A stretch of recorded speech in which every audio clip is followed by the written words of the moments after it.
thinking about, oh, I just want to knock him out.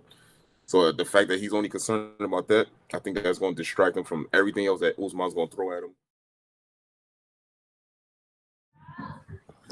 Hello, ladies and gentlemen. Welcome back to the podcast. I'm here with Hollister and Tyrone. Unfortunately, Menley couldn't make it. And Mustafa, I think, is not available at the time. But he'll be, here again another time. But we wanted this, before we get started, we just want to give a quick, we're going to do this at the end of this show. We want to give a quick shout out to Scottie Pippen and his family. He lost his eldest son. He passed. I'm not sure what happened. He passed. I want to wish him my condolences. Also to the young man, that college recruit. I'm forgetting his name, who passed in that car accident the other day. And he was just getting ready. Yeah, thank you. Terrence Clark, thank you. And he was getting ready to make it to the league, and he died in a car accident. And prayers go out to him and his family, and his friends and stuff like that. It sucks to see people, young passing, and people in general. But to those gentlemen, there's another Shock G who passed from Digital Underground. We talked about DMX, Black Rob. They have a memorial for DMX. If you guys are familiar with New York, near the Barclays Center, they're doing that right now as we speak. So, shout out to that. And, just give a moment of silence to those gentlemen and those who passed. So let's do that for a second.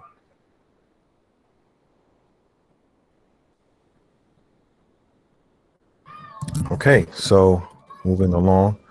We're going to talk about the UFC fights. There's a fight card tonight, UFC 261, Usman versus Masvidal 2. We're going to talk about that a little bit because, like I said, Hollister and Tyrone, they are fans of the combat sport arena, but they're not too familiar with the UFC. So we're going to talk about a few fights on the card, and then we're going to go into the NBA talk as we typically do. So we're going to do quick predictions in the main card. I'm going to start from the fight that they're all good fights. So I guess you could just run through it. Alex Smith versus Crute. They're fighting at the beginning of the main card. Alex Smith, the guy who fought John Jones. A lot of people criticize him for not taking the belt, like how your boy Aljamain Sterling did, because he got a illegal knee from John Jones when he fought, but he continued to fight. But John Jones is clearly just washing him, so I guess he didn't want to say, I'll take the belt. John Jones would have beat the brakes off him the second fight. No disrespect to him, he's a fighter, but he's fighting. I think I'm going to give him the edge on that one. We have Chris Weidman, who the guy, y'all know him because he beat Anderson Silva for the first time, and that's a guy when we went to your house to watch it, and the second fight, and Anderson Silva broke his leg off a kick off against him. He's fighting Uriah Hall. I met him, not many met him, but I saw him in my neighborhood one time. That's that guy, Jamaican guy who fought Anderson Silva recently. He's a pretty good fighter. He was doing crazy things in the Ultimate Fighter the season he was on. The only thing with him, he came in at the same time as Kelvin Gastelum. The problem with him, I feel, is that he never had that killer instinct. I think he felt too much compassion for his opponents. Like, he would do some crazy stuff and he'd be feeling sorry that he hurt people. It's like, you in the fight business, you know what I'm saying? So we see how that fight, they fought each other back in the underground, not underground, but back when the sport wasn't that big, and they were amateur, semi-pro. Chris Weidman beat him in the first round, and this one, Uriah Hall was like that dude that everybody was scared of. So we'll see. I'm going with Uriah Hall, and probably a decision, split decision. Tonight we have Jessica Andrade versus Shevchenko, and I'm gonna go with the champ, Shevchenko. I believe that she's just steps ahead of these women, and not taking nothing away from Andrade. She has looked good in 125. She used to fight at 115, and she was the champion. Then she had beat Rose Namajunas, who also was on this card. But I just feel that, unless Catalina get caught, I don't think that she's very technical, very fast, and very, well-versed. I don't think that I see her beating it. Plus, she's the only one I remember giving Amanda Nunes comp. So you got to give her something for that. So I'm going to go with the champ. Then we have John Wei Lee Zhang versus Rose Namajunas. I'm gonna go with Rose. I think that Rose, she's been out. She got her mind right. I think that she's been out for a while. She did actually beat Joanna twice for the belt, and Joanna, and Wei Lee had the fight of the year last year. And I believe that yes, styles makes fights, as we see in our fantasy league. But at the end of the day, I do believe that Rose got what it takes to beat her. So that should be a good fight. And then we get to the main course. Jorge Masvidal versus Kamaru Usman. I'm gonna go with Usman. I do think that the fight's gonna be crazy. I'm not sleeping on Masvidal. I do think Masvidal has a chance to beat him, But I just looked at the fight that they fought the first time, and it's like the way he fought him as far as Usman. Yeah, he was like more grappling and stuff like that. But I feel that Usman just has this kind of like presence and this kind of like dominance that, you know, he just brings it. You know what I mean? We seen him get caught, you see him get rocked, you know what I mean? And he withstood it and, you know, came out there, you know, very aggressive. As long as you don't try to like, you know, act like he a boxer and try to fight standing up all the time with Masvidal, I see him winning this fight convincingly. But Masvidal, I do think I wouldn't be surprised if Masvidal like do something spectacular, do something crazy and win. So those are my predictions on those cards. You guys feel free to jump in on the fights that you guys are familiar with and give your predictions. So you can go with Tyron and Hollister. Yeah, this the co-main event with the Chinese lady and Rose Namajunas and Weili. Yeah, I don't know either one of them, so I'll just flip a coin and just go with the champion in that one. Okay. Shevchenko, this is the one that fought because there's a sister, right? Yeah, she has a sister too. Yeah. So this is the one that fought Nunes, right? Yeah, this is the one who fought. Because I know I've seen both of them. I just can't tell which is which because you know I've seen both of them fight, and this one, the one this one here is the one I guess is the one that I've seen that's really really good. So I'm gonna pick her very easily to win this one. I think she's probably the second best fighter outside of Nunes in the women's game. So I'm gonna pick her. And Usman is not losing again. He's not losing to Masvidal. It's gonna be the same result. It's gonna be like Groundhog Day. He's gonna school this guy. Maybe he'll stop him. Not sure, but Masvidal is not beating this guy. This guy is one of the best pound for pound UFC fighters in the world, and he's on top of his game right now. So I don't see him losing. So I'm picking the champions in all three. Okay, Hollister. All right, so Anthony Smith and Jimmy Crute, I will go with Anthony Smith. The fact that he gave John Jones a challenge, that says a lot. Well, not much of a challenge, but yeah, he made it to the championship. I get what you're saying. Yeah. So with the Uriah Hall against Chris Weidman, I think I'm gonna go with Chris Weidman. Uriah Hall, like you said, Michael, he's a good fighter. Like you say, he cares too much about his opponents. I think that might mess him up again. So I'm gonna go with Weidman on that one. And the Valentina Shevchenko against Jessica Andrade. I saw Jessica Andrade fight before. She's very tough. You know, she likes to punch close. She don't really do too much leg kicks or nothing like that. And Valentina, that's what she does. And she gave the female GOAT a problem in that fight they had. So definitely got to go with Valentina on that one. And the Weili against Rose Namajunas, I'm gonna go with Rose on this one. I feel like she's out there to redeem herself, which I think she will tonight. Hopefully, she's very tough. She's little. She has a small stature, but she's very tough to take down. And the main event, I'm definitely going with Usman because I feel like Masvidal just only concerned about a knockout. That's all he's thinking about. Oh, I just want to knock him out. So the fact that he's only concerned about that, I think that's going to distract him from everything else that Usman's going to throw at him. Plus, this is the first fight in a year where they actually having fans there, so it's going to be more intense and more electrifying as well too. So I got Usman, I got Rose winning, and Valentina winning. Okay. So the only thing with the Chris Weidman thing I want to touch. So people pretty much almost about the same. I know Tyron picked a little bit different with the Weili fight, but I say this, man. I think with the whole Chris Weidman and Uriah Hall, they have history. You know what I'm saying? And I do believe that Uriah Hall at the time when he fought him, he was putting a lot of work.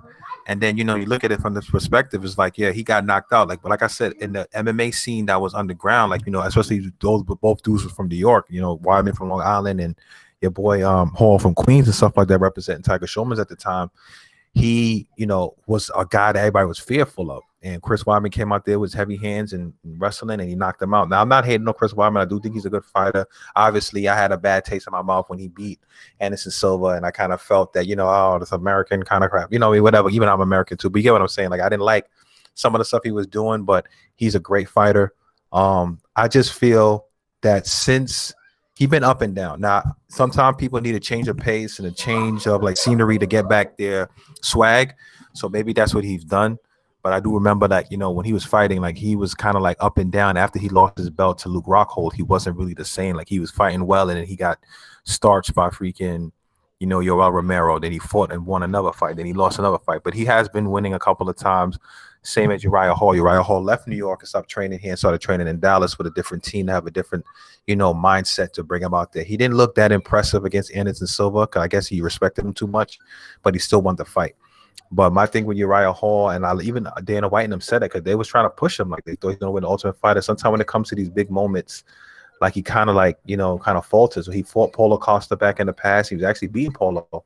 And then he just turned the foot off the gas and Paulo caught him with some body shots and TKO'd him. So I do think that this one is like a grudge match. I do think he's going to come out a little bit more aggressive and probably beat and force this issue with Chris Weidman. But we'll see what happens. That one's up in the air. I'm trying to get, like I told you guys before, I'm trying to get myself back into the place where it's like I'm not really being so invested in these fighters because I obviously don't know me. And it's like I don't want to be having that ruin my day and feeling depressed because a guy that I want to win loses or something like that. Now, the Usman Masvidal fight, like I said, Masvidal is a good fighter.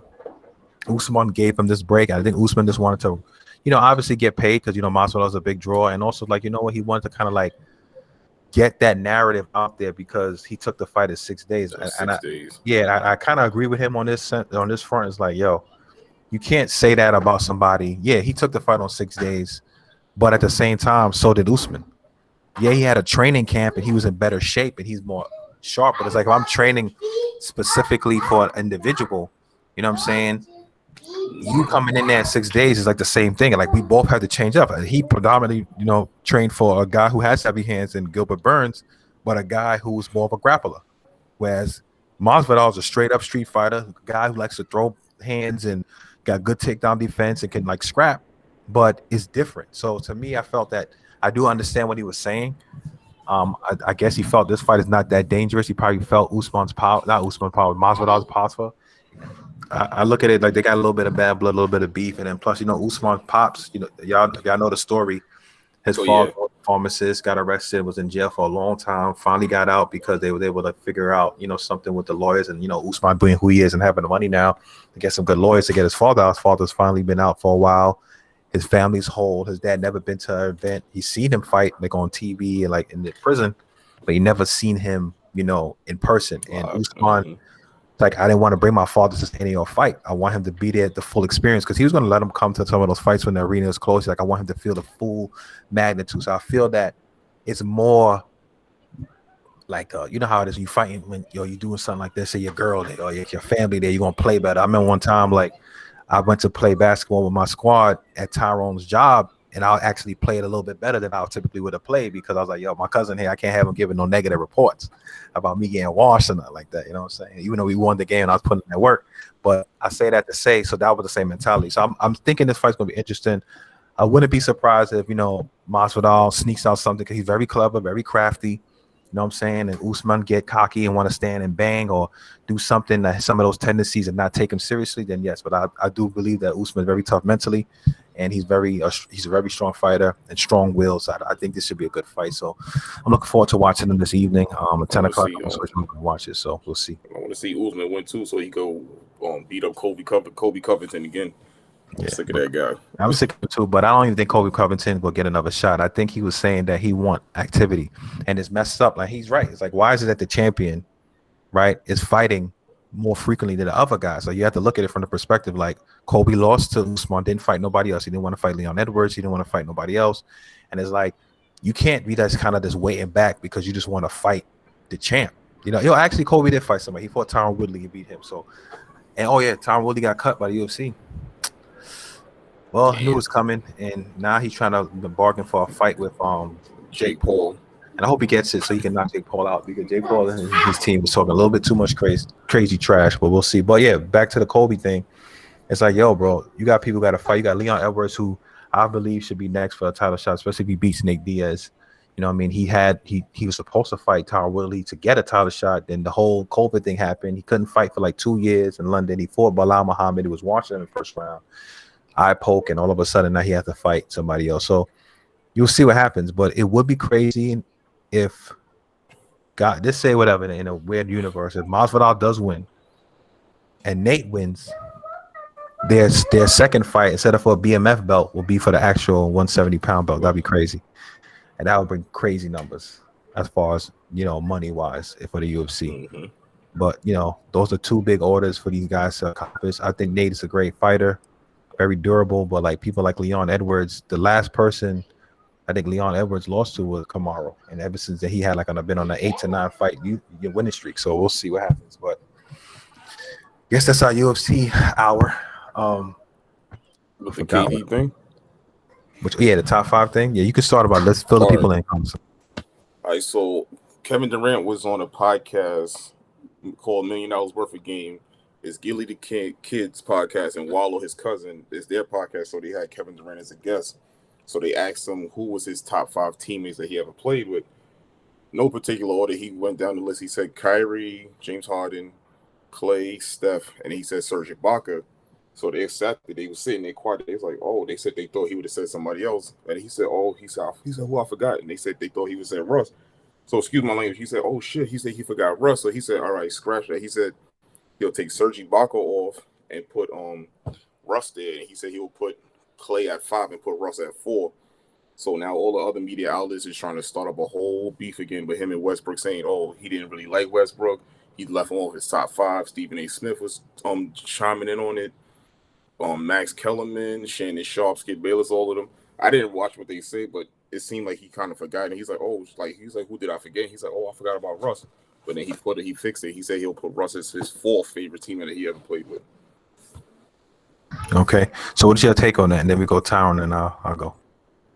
I mean, I don't look at it like it's a big thing, like how everybody's blown out of proportion. He played with a lot of teammates. Yes, he said it himself too. He said they asked him who he was close with on Golden State. He said he was more close with Draymond and Clay. Just because him and Steph was killing, you would think those two would be the closest ones, but they wasn't. That's probably was the same situation at OKC. I know KD and Ibaka is very close friends. They say he said that's like his brother. He was also close when he was there with Jeff Green and Harden. Him and Russ, he said they're brothers too, but I guess they didn't really hang out as much outside, off the court doing other things. So I don't think people blowing it out of proportion. That's like me having a friend from like high school. Oh, I ain't seen him. I forgot about him, but he's still up there on my list, but he's not like in my top tier. So I guess, people trying to look for something to stir up again between the both of them. I don't see it as a big deal, but Kevin Durant focused on getting healthy, getting his whole team healthy, and winning his 3rd chip. So everybody else needs to just relax. Yeah, I think it was a slap in the face to Russ. He played. Now, was it in a particular order he made the list? You gotta tell me. Yeah, he said Kyrie. He said Harden. And he said Steph, Clay, and then Serge Ibaka. That's all I want to know. That's yeah. I don't even need to hear nothing after the first one, because how could you put 2 guys that you played barely 6 months with? Well, I can't say that about Harden. I can't say that about Harden because Harden played with him. You can hear me, guys? Yes, we can hear you. Because I was talking. I was hearing somebody say something. Yeah, I just wanted to hear the first. I didn't really want to hear the whole order because I kind of see where Russ was at, which was nowhere at first. That's the guy he had the longest, amount of time with. Yeah, he played with Harden in OKC at the beginning, but that was like early in his career. So how the hell he would put Kyrie there if he only played with him for like 4 or 5 months? That doesn't make any sense to me. That's just that just showing you just have favoritism. That's your friend. I mean, Russ should be the first guy on that list. It doesn't matter. And then you can put the guys on the Warriors after that. And I wouldn't even put Kyrie on that list, honestly. You guys barely played 20 games together yet. So how could you put a guy like that above everybody? Harden, I get, because they played together the first 3 years in OKC, even though he wasn't the Harden we know. But Kyrie, come on now. 20 games at least they play together. You're just doing that because that's your friend and that's your current teammate. That's the only reason why you're doing that. It should be Russ and then anybody on the Warriors. Yeah, Ibaka should be on the list, honestly, just not Kyrie. This is my opinion.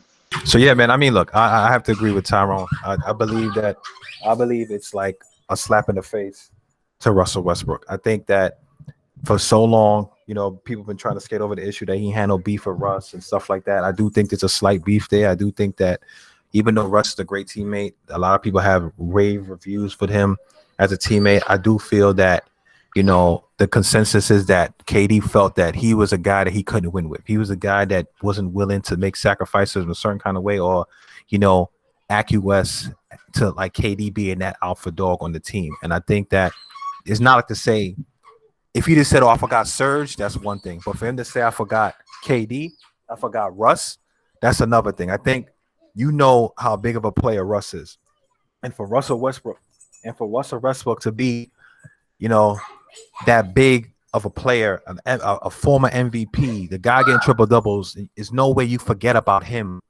as a guy who's influential. Like, you know what I'm saying? Like, Serge Ibaka was a great player, but he wasn't like, a guy that was like statistically crazy. Now, if the question was who was like the guy he was closest with on the teams, and that's different. But for him to say that, oh, Russ was not one of them, I think it was a little bit of a slap in the face to Russ. And it kind of shows like how they both had, even though they cool with each other and they respect each other, they talk and they like cordial. I do feel that when it comes to like working professionally, same thing with James Harden and Russell Westbrook. I think that it was an issue. Sorry guys, I got my daughter back here. But anyway, it's like, that's just how it is, I feel. And I believe that maybe he might have forgotten it, depending on the phrasing of the question. I don't know what Stephen A. and them was saying, so I'm not going to go too ham about like, oh, they were saying this, they were saying that. But I just think that it's kind of weird to say you forgot about Russell Westbrook, especially the type of play he is. Like, if Russell Westbrook is an MVP level player, you know what I'm saying? And for you to say you forgot him and then we throw him on the list and then take Clay off, it's like, nah, like it's something else there. And he probably just did it to try to save face. That's just my personal opinion. Y'all have anything else to say about that or no? Yeah, that's pretty much it. It's you. There's no explanation for that. There's no explanation for that. You played 8 years with this guy.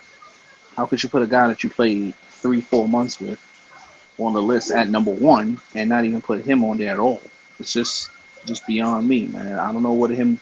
Sometimes he say things and it's just like you just scratch your head. Like what is it about? I don't get it. So yeah, I mean, I guess it is what it is, man. Like I said, like like you said, Tyron, as well.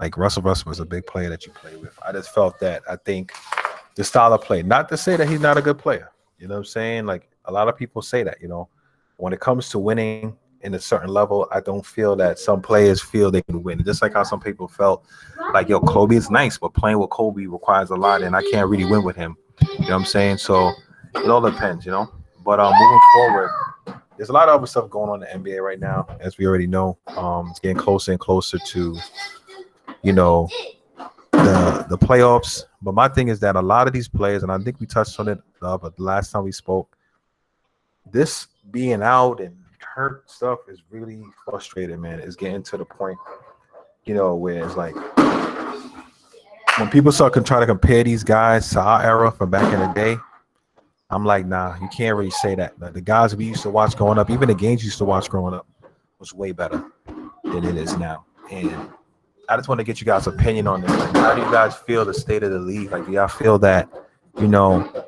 it's still something to watch? Because I feel that the regular season is not being taken as serious and it's kind of going down. So you can go ahead. Hollison and Town.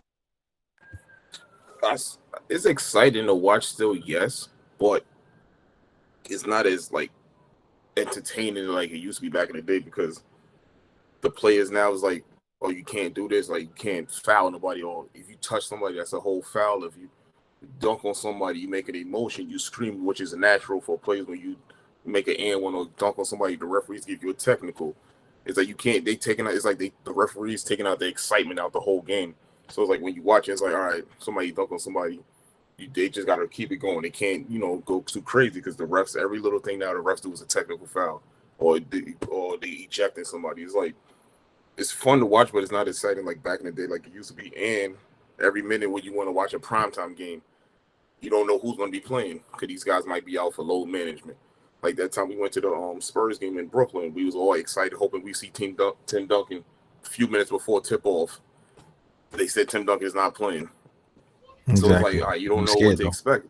It's like you don't know what to expect. Like you might watch it, like for example, I think it's the Lakers and Mavericks tonight playing. Any Laker fan or like little kids, they hoping they see LeBron, or even though if they don't know he's injured, they're gonna be excited. Oh, LeBron's gonna be playing. Come to find he's not playing last minute. They're gonna be upset the same way people buy tickets. It's the same thing. So it's like you don't know what to expect nowadays when you're watching the game, and nobody really plays 82 games anymore. So it's like it's fun to watch, yes, but I'm gonna still watch it because I'm a diehard basketball fan, but you know, it's not exciting like it used to be back in the day. I guess he figured out, I'm gonna be like them. I'm gonna be out tonight. Game time Load decision, management. load management. But I agree with you. I mean, I look at it like, look, I think the league, for we are purists. We like basketball. We enjoy the sport. We like to watch it. So to us, it's not that difficult to like watch a game. Even though I will say back in the day, I found myself enjoying more games, especially when my favorite team wasn't playing at the time when it was the Bulls. I could watch like a Knicks versus Miami game. I could watch all the different things like that. But now I do feel that the NBA is losing ratings, and I do feel that the regular season has been like, set up where nobody really cares about it. And then also you have to think about it. It's like knowing the ending to a movie. For the past 5 years, everybody knew it was going to be Golden State Predicted the or, finals, yep. The Cavs. You know what I'm saying? You know it's That gonna be was LeBron it. against whoever, yeah. Exactly. So it was like, all right, I didn't feel like really watching it because like I already know the outcome of this story, this movie. So for me, I do miss some of the parody. You know what I mean? Don't get me wrong, Brooklyn's our team, and obviously they're doing well. Is something that I'm appreciative. But I would like to see more talented teams get there and play hard and win. So I can understand the argument, but I don't know. So Tyrone, you go ahead. I completely had difficulties. I don't even know any question that you guys were talking about. Yeah. So the question was that, just to fill you in real quick, so that we can get ready to wrap, is that if the NBA is losing a popularity, like all these people sitting out, like is the regular season doesn't even matter anymore at this point? Like if everybody's just waiting for like the postseason, and if it's still exciting. Exactly. Yeah. All right, in my opinion, right, they can't say that it's not important because you need the regular season to see what teams deserve to be in the playoffs. So when people say that the regular season is not important, that sounds foolish because how can you know what teams are going to be in the playoffs without the teams playing to see who have the best record? I think that's kind of dumb to say and ignorant. People want to complain because of the guys taking rest. We all know how we feel about old school and how the guys play nowadays and they're pampered and everything. We already know that. But to say that it doesn't mean anything is a joke, to be honest with you. Because a lot of these players, they say that, but then they'll complain if they don't get a certain All NBA team selection or a certain award. You got to play the games to get you got to play the games to get the awards, right? So you can't complain about that, but then at the same time, you hear people talking about the regular season is not a big deal. We're just waiting for the playoffs. And who exactly is that? They're just waiting for the playoffs. Because a lot of these players, they need some seasoning and play in the regular season so they could be able to get better and play hard in the playoffs. Not everybody, that started with Robert Horry. I remember when people used to always talk about Robert Horry, they would never play him that much later on in his career. They'd be like, oh, he's just waiting for the playoffs to start. That's where I first remember hearing stuff about the regular season not matter when they would say it about Robert Horry because he was struggling the regular season, and then in the playoffs he do what he do. So that's when I first started hearing it. Then all of a sudden now it seemed like everybody is on this whole we ain't worried about regular season, it's the playoffs. So a lot of these guys, they need to go out there and you get paid in the regular season. They don't pay you in the playoffs. Your paycheck expires. Your paycheck's done once the playoffs start. They're playing for free. Well, not really playing for free, but they get their salary. So the regular season means a whole lot if they really sit down and think about it, because you're getting paid for the regular season.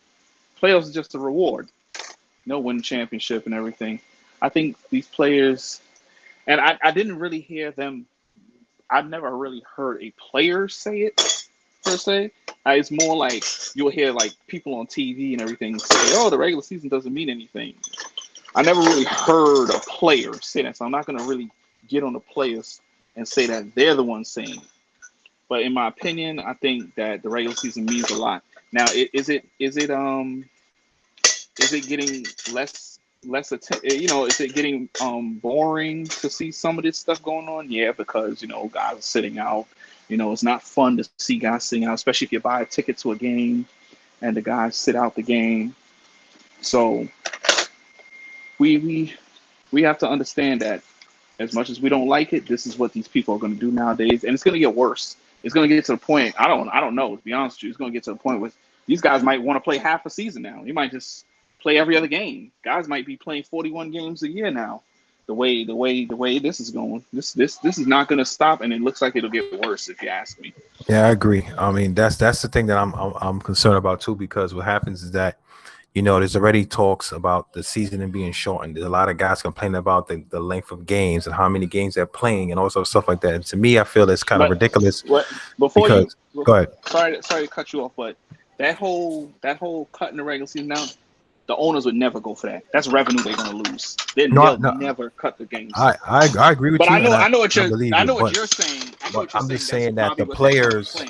are Yeah. saying that. So my thing is that when people start talking about, look, man, I'm all for players having empowerment. I'm all for players getting their money. You know what I'm saying? I'm glad the NBA is one of the most progressive leagues where, NFL players can only dream of some of these contracts these NBA players are getting, or the leverage and the voice that these NBA players have. So I understand that part of it. My only issue though is that a lot of times, people start to take advantage of the rules, and I feel or what they have and try to ask for more. And I feel that, we look at the greats who played in the past, who helped pave the way for them, right? You're taken away from that. Like this is not free money. You know what I'm saying? You're not going to get these 40 something million dollars when you're playing less games. And that's what I'm trying to say. Even when they had the argument between the WNBA women getting their money versus the NBA, and they was doing that kind of comparison, it's like, look, no disrespect to the WNBA. There are a lot of great athletes in there, and I do believe that they should get paid more money, at least have a substantial amount of money where they don't have to have another job while they're professionals. However, to see like somebody, no disrespect, like Candace Parker saying that she should get 20 something million dollars a year, is not that I don't believe that she might be a talent kind of worth it.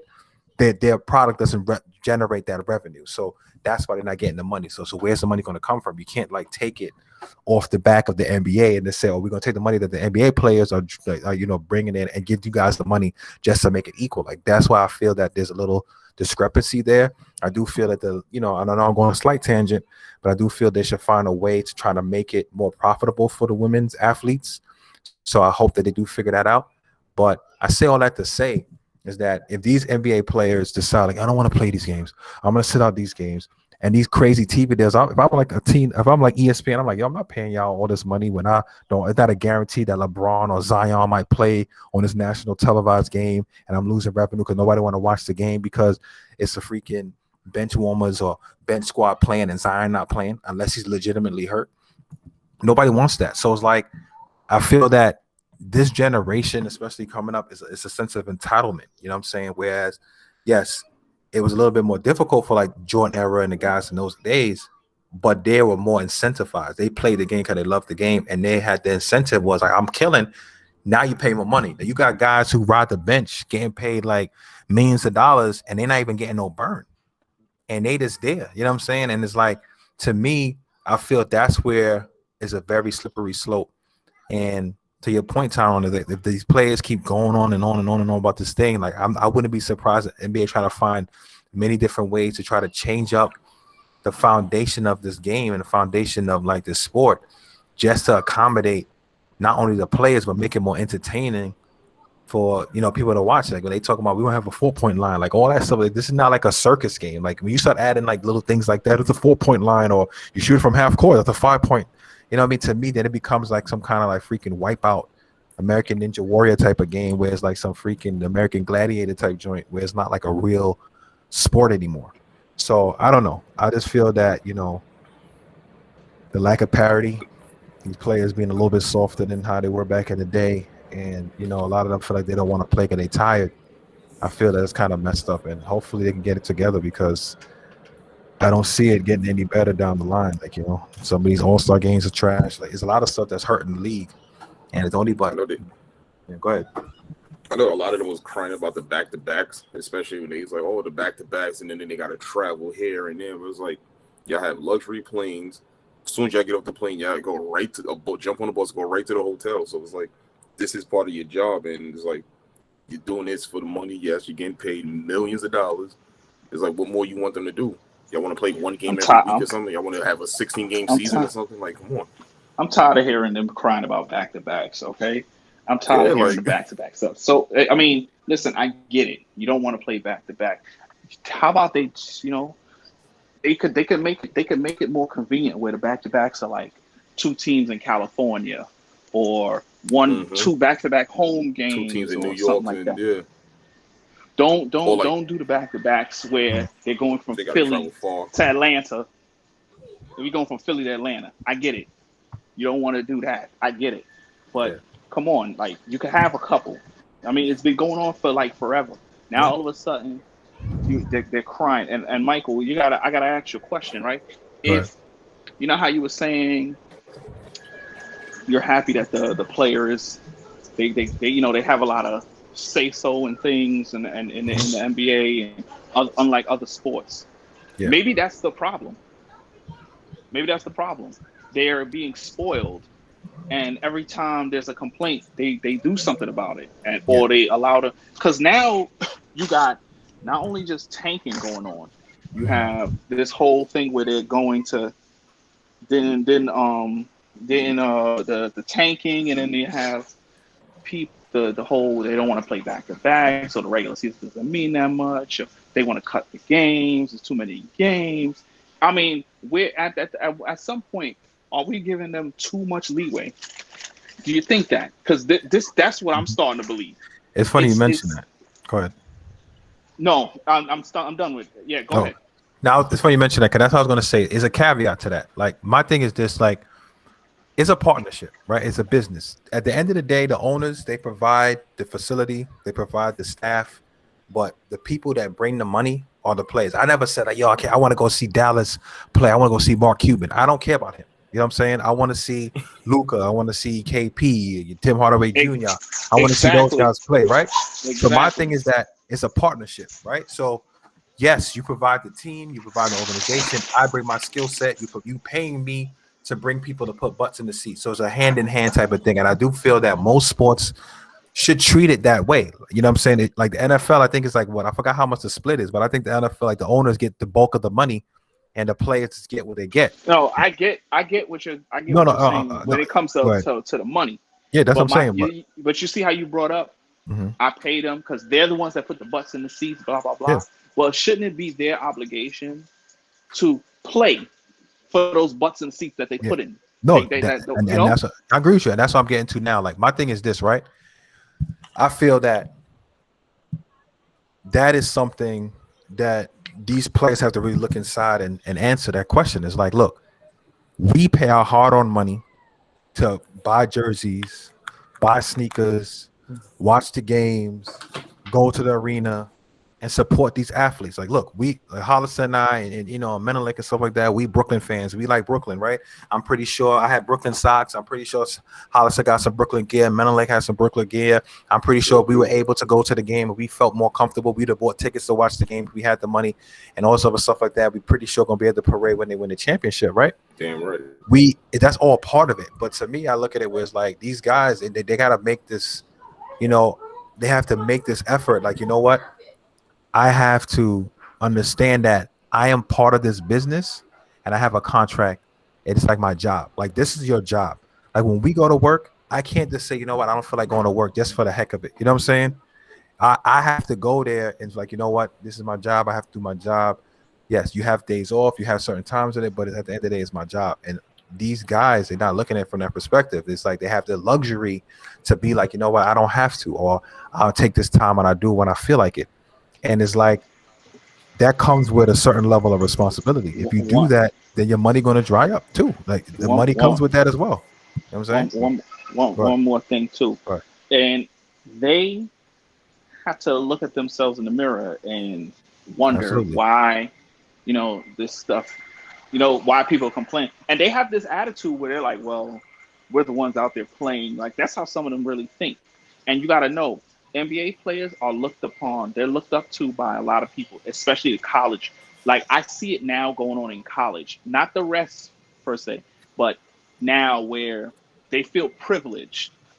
Like, now I'm a big college basketball fan, and, you know, there's a guy, you know, Aubrey in our fantasy league. He's big with college. We talk a lot of college ball a lot. And you could see nowadays when an incoming freshman comes in, and they're like a top recruit, if they're not getting their playing time, they want to transfer because they didn't get their playing time that 1 year. It's happened right now in North Carolina. North Carolina just lost one of their big recruits that they had. That was a freshman named Walker Kessler. He was like a big promising recruit, and he didn't get a lot of run, but he did show flashes of good play when he played. And then next thing you know, he's transferring. I forgot where he went, but a lot of people cited that situation with part of Roy Williams retiring.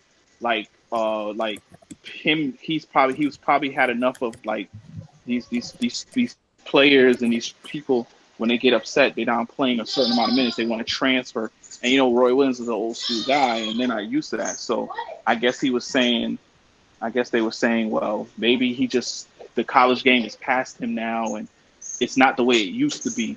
So even in college now, they're being petty and stuff like that. So that's why I'm like, it's starting to happen. Like they see these NBA players doing what they do. Now they're doing it. And then also the AAU circuit. These AAU, it starts from there. Like these guys are getting pampered during AAU years and stuff like that. So that's why, it's just a spoiled generation throughout every level of basketball. I'm gonna let you go, Hollis. You want to go, Hollis? So you go ahead. Yeah, I gotta say yeah. Yeah, I think that to fix the whole load management thing, you think would the owners approve or like the NBA come up with a deal like, all right, if they start to do load management on primetime games, can we penalize like the players or the owners? Yeah. Or like take away draft picks? I think that was kind of like stop it in the sense. I think a little bit. I'm going to touch base on that real quick, but I just wanted to just answer something for Town. One thing, flip college, NCAA, in the sense that they've been taking advantage of these kids for years. They've been taking advantage of like let me say. I know what you're saying, but let me say one part. I know you understand what I'm saying, but I'm saying that because these kids know their worth now, and it's like you gotta understand. Your time is very short there. No, I get what you're talking about, but what I'm expressing about the game there, what I'm expressing about college, has nothing to do with that NCAA thing. It's more of when they go to a certain school. It's like, I'm not playing a lot. I'm gonna go. I get that part. But I want to say that just in case, like the fans who like listening, right? That NCAA thing that you just brought up, come on, that's 100%. Like that's why guys like Chris Webber and them like would leave. Like, but I'm talking about what you're talking about. Transferring situation and how they get upset when they don't play. Because it's even North Carolina, Duke. Like these are the big major colleges this is happening. So this is not like some small college. Like they're doing that at the big 5-star university. No, I get that. So it's like, who are you? So like I give you an example, right? There's a guy that I work out with, right? Now I didn't know this, but he was a Duke Blue Devil, right? And he went there. Unfortunately for him, he had a bad car accident and he had hurt his back, so he couldn't really play. And he was like a redshirt player anyway when he went to Duke, right? So he played against like LeBron and them cats like that. Who knows? He's like my height, could have been a guard, whatever, right? But I say all that to say, right? I seen guys who used to come to FIT, and I work at FIT, I work at a college, and they play junior, NCAA. They have like you have a certain amount of years of eligibility. So now these guys, they trying to build their stock. Now, granted, some of them are not fundamentally sound, so sometimes you might have a better player, whether it's a freshman or a senior or whatever, that might be the same position as you. You're not getting no burns, so you might want to go to a school where you can get burns. You can showcase yourself. So for them on that level, I understand somewhat. There are some kids who are petty. This is the problem. Like that. So I get that part. This is the problem. This is the problem I have, right? The ranking system that they have for like recruits sometimes get to these guys' head. And a lot of them, because they're a 5-star recruit or they're top, this, that, and the third, they think that because they are ranked so high that they're automatically these one and done. Like everybody thinks they're a one and done now. That's the problem. No, it really has nothing to do with them trying to show. Because I've watched a lot of these guys, and there's some guys that are in they're not all that. They will rank a certain level. They will rank. I'm trying to get the guy Avery Bradley. Yeah. I don't want to insult him, but it's a perfect example. Avery Bradley ranked player in college ball. Like you wouldn't think that now because of he's a role player. So a lot of times they go off these ranking systems and these guys' head get big. No, it's not always true. No, I get all of that. But what I was trying to say that, go ahead. No, I get what you're saying because the guys they want to showcase their talent, but these NBA scouts are smart. They Mhm. know players that go to a small school like a junior college, like you say, and see them put up numbers. They know that okay, they're doing that against this type of competition. So you're not really fooling them doing that. Yeah. So a lot of these players they want to go to these big Mhm. universities to show off, Yeah. and they don't really get the time. I get it, I Mhm. get it. But a lot of them are not that great, and in college ball, seniority still exists on certain college teams. So Of a course. lot of unless you are big time freshman, other than that, you're not starting over juniors and seniors. I don't Yeah. care what potential you got, Yeah. and a lot of them don't understand that. Yeah. A And I lot of them understand don't what you're understand saying. that. And I do agree with you. Like I said, with any system, I used to say this all the time. With any system, there's always going to be somebody's going to exploit it. There's always going to be people who ride the line, and there's always going to be people who like follow the trend. So my thing is this, right? Yes, there are some recruits who get told that they 5-star recruit, and then they get up in the college sector, they're not as good as they thought, or they got other guys who outwork them and everything like that. I get that, but my thing is that for some of the kids, that's what I'm saying. Like they want to showcase themselves because they want to be one and done. They look at it like this is my way out. So the reason why I was saying that because like you go to a big school like North Carolina, you go to Duke and stuff like that, you get recruited. Like look at my boy, right? He got recruited at Duke, but he had other guys on his position who played more than him. He probably wouldn't have got that much burn. He would have been in that school, wrote it out for the 4 years, and never got to play, probably. Right? There's a guy at my job. His son was a top recruit in football, top recruit in a tight end. He played with JJ Watt and all that. But because he never got the chance to really get a lot of burn, he not playing in the NFL right now. His football dream is gone because sometimes you go to a big name school, but if you're not like you said, like when we said, if you're not like a top guy, top freshman, or a guy who the coach, like you might say, like, you know what, I want him to play, then you kind of hurt yourself. So I kind of understand why some cats was like, you know what, I have a short window. I want to get in there where I can go at least make myself look good. Even if I go to another school that may not be big, like if I go to like a Davidson, like where Seth Curry played, you know what I'm saying, and kill there, you know what I mean, then I could look good. Look at the school that Steve Nash played. That was a small time school, you know what I'm saying, like stuff like that. And then when you look good there, yeah, you might not be a number one draft pick unless you like somebody crazy, but at least you in that realm where you could get drafted. So for me, I look at it from that perspective. And And that like you said, I do agree with that the AAU. when, They do tell a lot of kids like, "Oh, you super nice or you good," and you kind of gas. And that's why a lot of this stuff ain't a lot of fundamentals because all this stuff is about like popularity and street ball. It's not about fundamentals and really developing your skill set to be like a generational player. Like some cats come out of the program being generational talents. Like look at like people like Zion and like John Morant and them like that. But those are guys who kind of went outside of the box and they did certain things. Their mindset is different. They have great foundation. They got great people around them to kind of focus them and they understand the level of basketball. That's what I was saying before. There's players.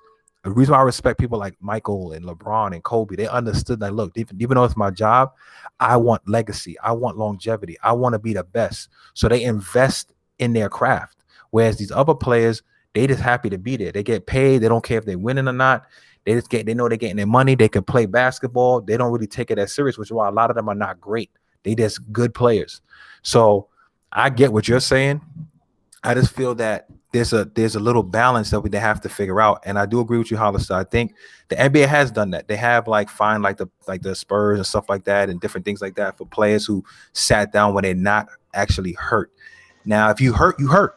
that's the only team they've ever, that's the Yeah, only team they ever found. because technically, I don't know what it is Aubrey against said them. that. That's No, the because only Aubrey team said they it did it too. to.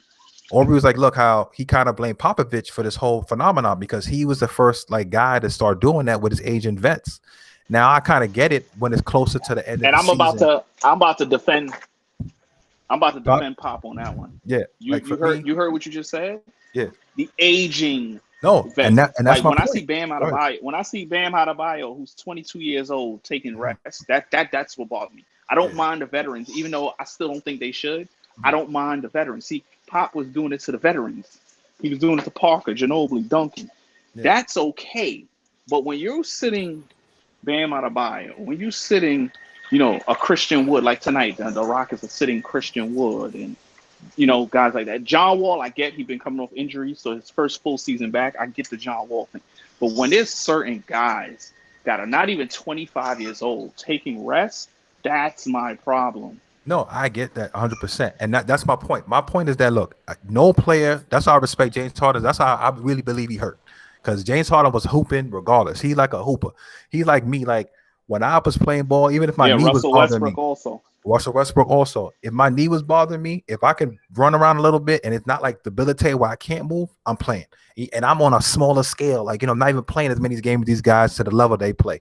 My thing is that if you're not hurt, you should not be sitting, because like we said, you have an obligation, right, to your contract, obligation as your partnership to play these games, right? Now, like I said, I'm all for player empowerment. I'm all for the players having, they're able to move to their teams. I don't like it all the time. When they buddy up, I'm all for players getting their money. But that comes with a certain level of responsibility. Like we said before, we cannot go to our jobs and be like, I ain't working today. I don't feel like doing it. I'm gonna take a day off just to take a day off. We have a certain allotment of days that we can take off. Now the NBA want to change the rules. Like, all right, you get 10 excusable like absences that's non-injury related, and then anything you take off a day after that, you got to pay like you lose your game check. These cats ain't gonna be sitting. Traffic. How about this one? Yeah, how about this one, right? Now, this may not benefit, like the team that it happens to, but it is what it is. This might benefit the player a little bit. How about this? If you're gonna sit a guy for quote unquote rest and it's not non-injury related, how about you sit them for automatic 3 games? If they're gonna do rest, they got to be really hurt, right? So he has to go on some kind of injury list and be out 3 to 5 games. That's how I see it. If you ask me, like a basically disabled list. Yeah. You got to do things like that. Like, okay, you have a so-called sore knee. Okay, you're not gonna just sit 1 game. You're gonna sit 3 or 4, and that will hurt the team's record because their best player isn't playing. You got to do things like that, because you can't you can't find them, because these are $1 billion organizations. So a fine is nothing. You can't say you can't find them, so it's pointless. You got to do things like that, especially if they want to rest them close to the end of the season when they're in a playoff race. Okay, you want to sit him? You got to sit for 3 games then. You got to do things like that, because I think that could work. That's the only way I see it. But I think money-wise as well, and I like I said, I hate the dabble in the money, and I hate to count other people's bread, right? But my thing, like I said, like, for instance, like with teachers, right? Teachers have like a certain level of like sick days they can take throughout a year before it start getting kind of crazy. I'm pretty sure you guys have, if I take more than 3 days off, I have to provide a doctor's note. I have to do certain things like that. Now, granted, we already know there's a system. People can work the system. Like, all right, LeBron want to get a couple of days off. We're going to say LeBron tweaked his back. It's hard to tell. Back injury. So you're going to sit out for 2 weeks if we want to do that. So you can go to Miami, do his thing, right? My thing is that I feel that they should have something like that. Like, all right, Kyrie, I know you're doing your Ramadan thing. I know you're doing some personal stuff. Unless it's like a real excuse thing, then you should do that. If not, then you have to move forward and, like, I say start taking game checks. Like, all right, you get partial your check for not playing. That I feel should be something that's added to. That would work a little bit, but the money's guaranteed, so you can't really take their guaranteed money unless they do something like unless it's in the collective bargaining agreement. If it's not really hurt the star players because they got the big contracts. So it's the star players that be doing all the sitting. It could still hurt them, but I think the best thing, to be honest with you, is all right, you can't play this game, you gotta automatically miss 3. I don't want to say 5. 5 is too much, but 3. You gotta miss 3. It's like the tanking thing. You gotta penalize these teams for like this is why I can't deal with this era of basketball. Like, there are teams that literally lose on purpose. Look at the Thunder. The Thunder are trying to lose on purpose. They got 5,000 draft picks in the next decade anyway, and they still trying to tank. Like, my solution for tanking is a perfect one. I'm going to save it for another show, because I know we're going to bring up tanking one day, but it's a really good one. I want to save it because I know we've gone long, and I don't want to get into a whole nother thing, but it's just the league is just so discombobulated. Like, everybody's spoiled now. It's not fun anymore.